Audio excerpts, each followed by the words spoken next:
Naligaw, bagsak ang loob. Walang lugar na mabuting mapuntahan. Mag-isa akong nakaupo, basag ang damdamin, hanggang may lalaking umupo sa harap ko rin. Sabi niya, ano bang kailangan mo para makita mong si Jesus ang totoong totoo?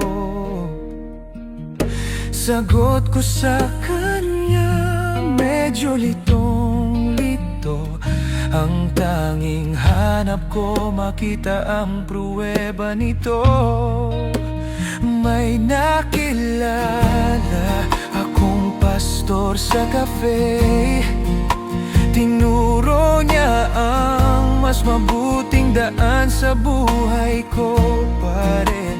Nagsalita siya ng katotohanan ng biyaya at pag-ibig, at kung paanong si Jesus ang pumalit sa atin lagi.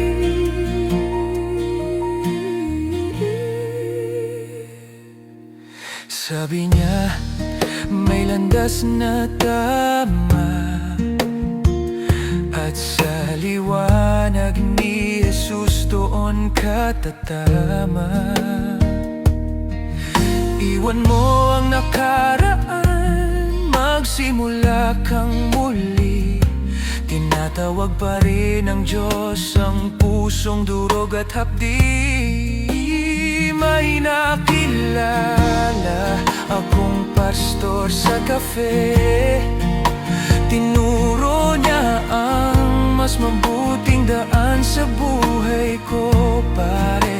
Nagsalita siya ng katotohanan ng biyaya at pag-ibig, at kung paanong si Jesus ang pumalit sa atin lagi. Sa'yo na'y bagong daan ang aking nilalakad,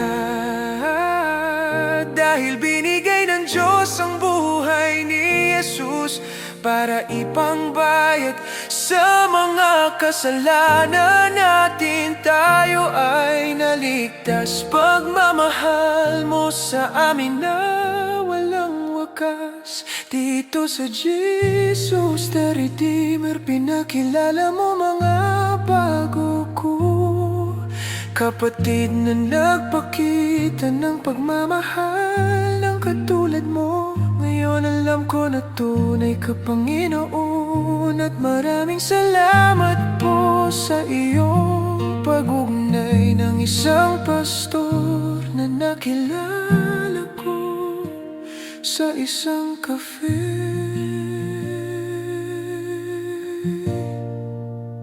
May nakilala akong pastor sa cafe.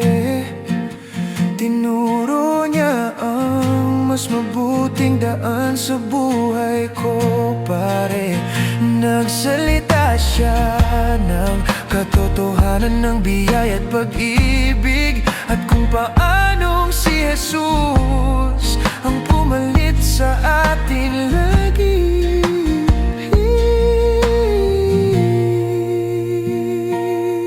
Sabi niya, may landas na tama, at sa liwanag ni Jesus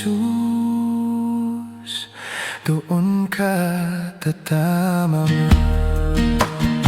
Kaya't sabay-sabay